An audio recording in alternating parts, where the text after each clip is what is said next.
Time check 6:31.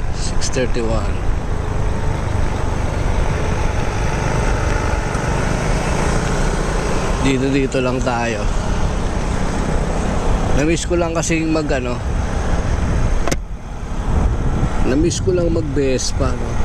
Medyo matagal-tagal na rin tayong hindi nakakapag-rides.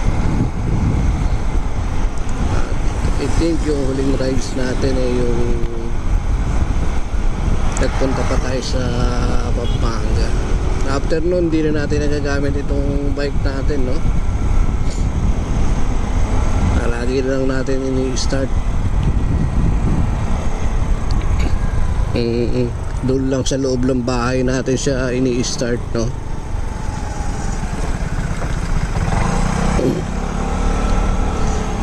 So na-miss ko lang mag motor ngayon.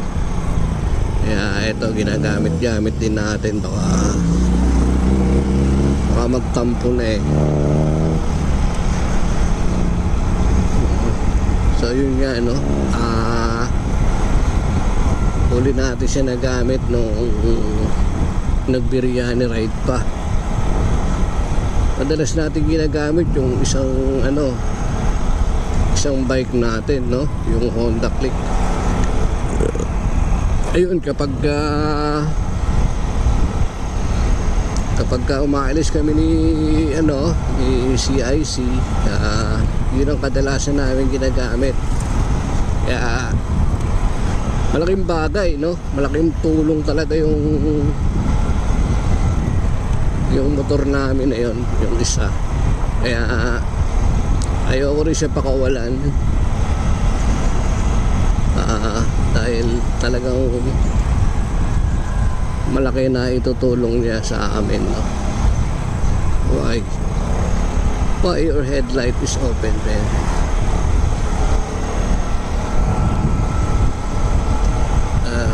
Mali yata na daanan natin. Dapat hindi tayo rito kasi palabas na to eh. Ikot ulit tayo. Ayaw natin sa crowded area. Dito lang muna tayo. Wala naman tayong ibang agenda ngayon. Yun lang, talagang na-miss natin talaga gamitin tong Vespa natin. Parang matagal na siyang hindi natin nagagamit. Higit sa linggo. Puro lang, engine rev lang siya ron sa bahay. Kaya dito, bawi tayo sa kanya. Bawi tayo sa ating mahal na Vespa. Gamitin lang muna natin siya. At i-enjoy na rin natin, no? I-enjoy na rin natin ang pagbabike habang narito pa tayo, no? Kasi alam mo naman sa nature ng trabaho natin, no? Lalo ngayon medyo yun nga, kompleto na tayo sa ating mga documents or regarding sa work natin. Kompleto na, no? One of these days siguro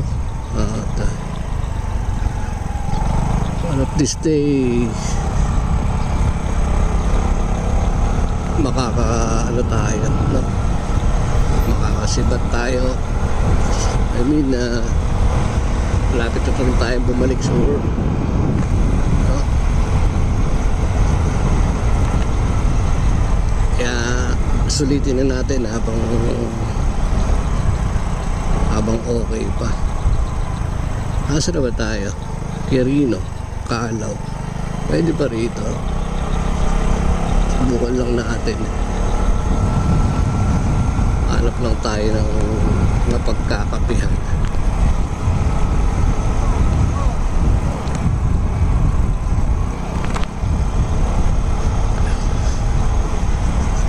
Asa na tayo?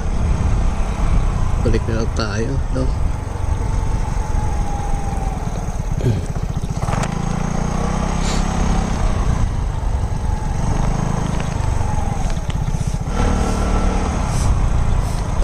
bawal yata rito, no?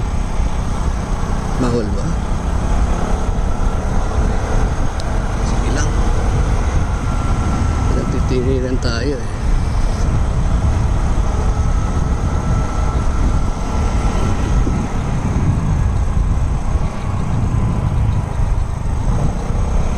Hindi naman siguro one way ito. Uy, nakasarado na, no? Break tayo. Restricted area.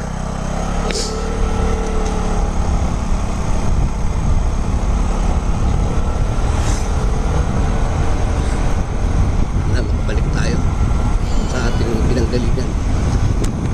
Hindi natin kabisado to.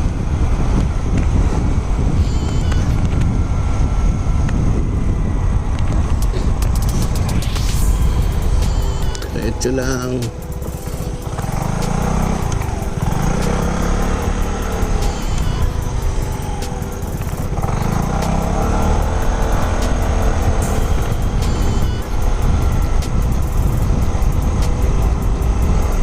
Stop right now.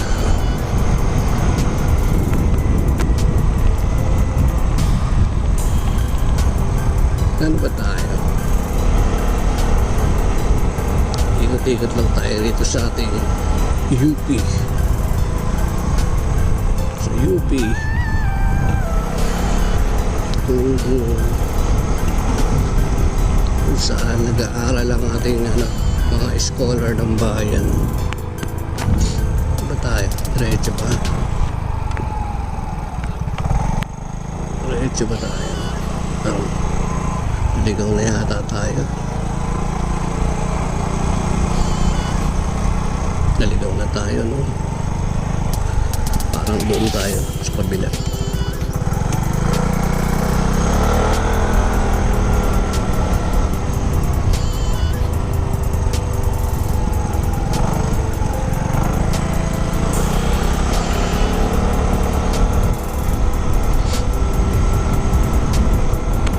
Alright.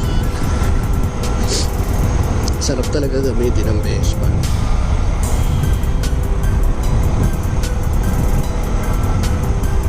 Pero, ang totoo, naliligaw tayo. Naliligaw tayo. Hindi natin alam kung saan tayo patungo ngayon. Ayun. Dito tayo galing. TM Kalaw. Ayun, nalilito pala tayo. Sarap siguro mag-ano din, no? Mag-bike, jogging, no?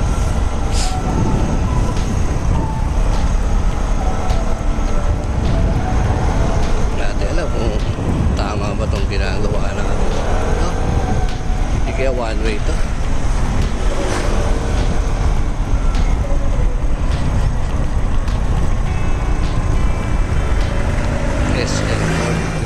Jacinto Executive House. Ang dami nang nagja-jogging, no? Umaga na kasi.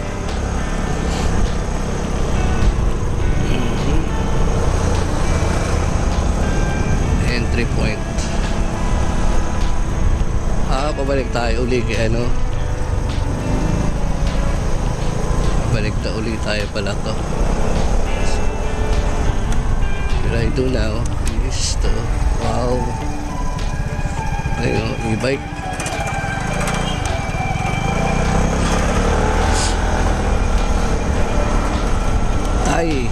Tay. Hanap lang tayo ng ano, papagkakapihan natin. Hirap talaga pagka hindi ka taga rito, no? Ligaw pa eh. Pero hindi naman talaga maliligaw na mawawala na loss, no? Hindi lang natin kabisado yung mga daanan. Dito kaya, pwede kaya mag-photoshoot dito.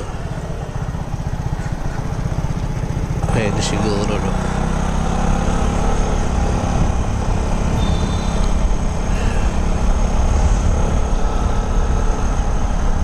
Oblation. Mabalik tayo sa ating topic, no? So yun na nga, no? Sinusulit lang natin ang ating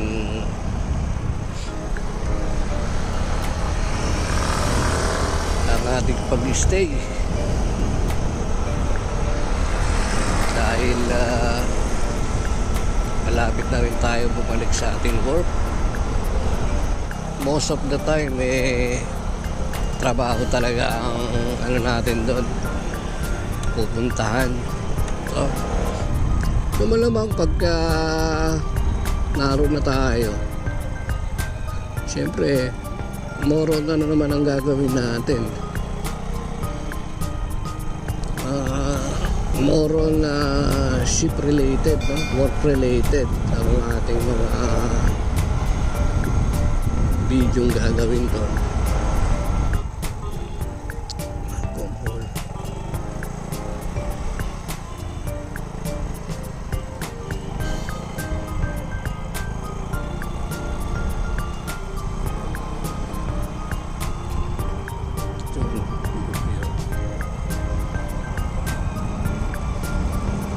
Nakabes pa. Who the hell is that?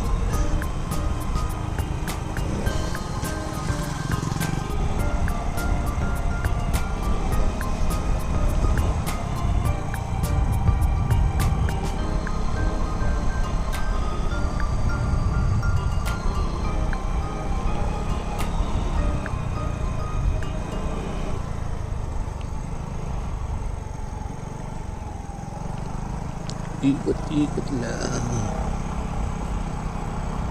Tao kalpa.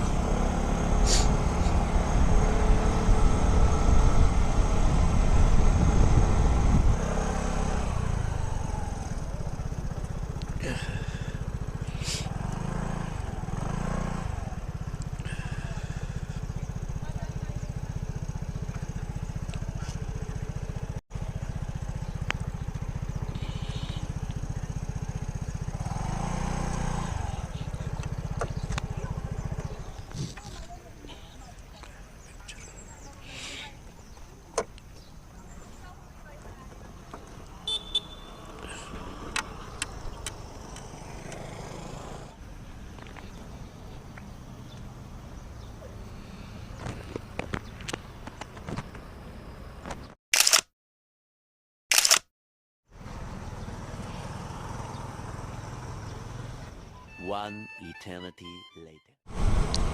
Mainit na rin.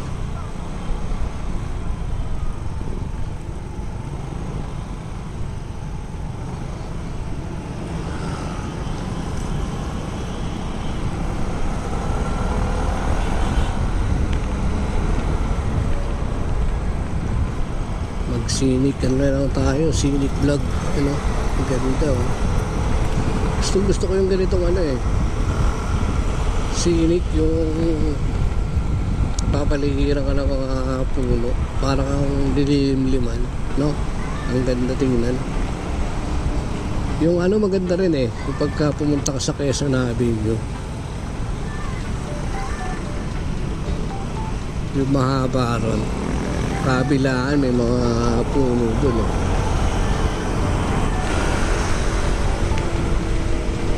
Pero talaga gamitin ang Vespa eh, no?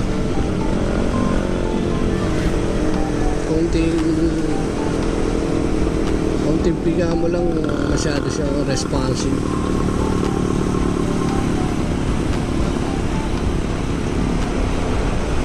Tsaka masasabi natin ano, head turner siya eh, no? Head turner.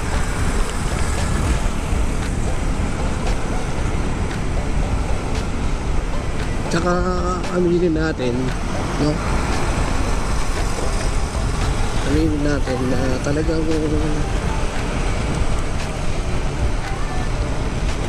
maraming nagkakaroon ng ano, ambisyon. Marami talagang may gusto na magkaroon ng ganitong klaseng motor, no?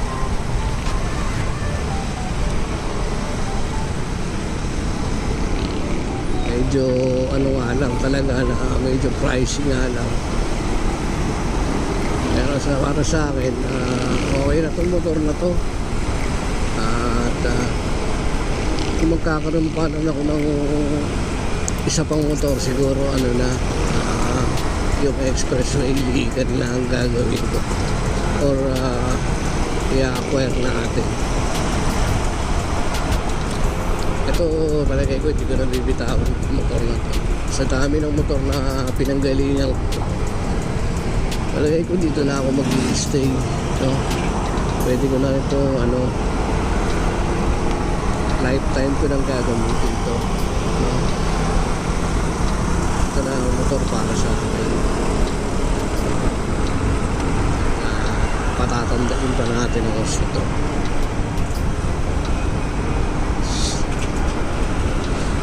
Maraming ano dito, maraming nagkaka-interest, no, na magkaroon ng ganitong klaseng motor.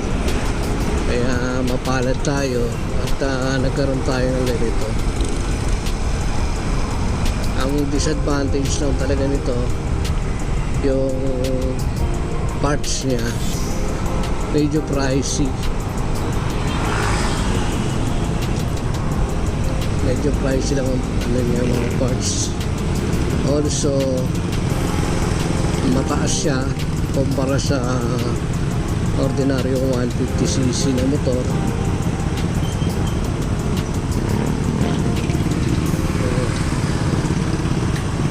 Also, pagka nagpa-maintenance ka, hindi biro din ang price niya.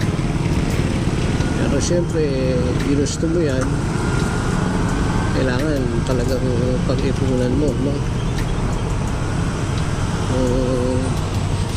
Bago dumating yung PMS mo o yung maintenance mo, periodical maintenance services mo, kailangan pagandaan mo na yung gagastusin mo rito.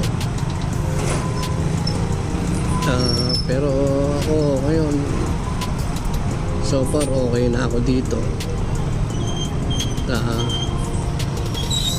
Wala akong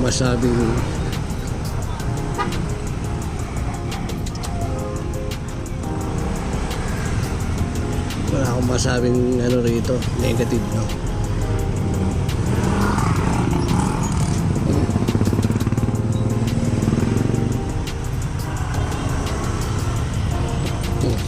So, palagay ko dito ko na lang muna tatapusin itong ating video, no? Hindi ko alam kung naging maayos ba ang ating video, no? At salamat na lang kung tumambay kayo, nag-stay kayo rito sa ating kunting video, no? Shoutout sa lahat ng mga kaibigan natin seafarers dyan, no?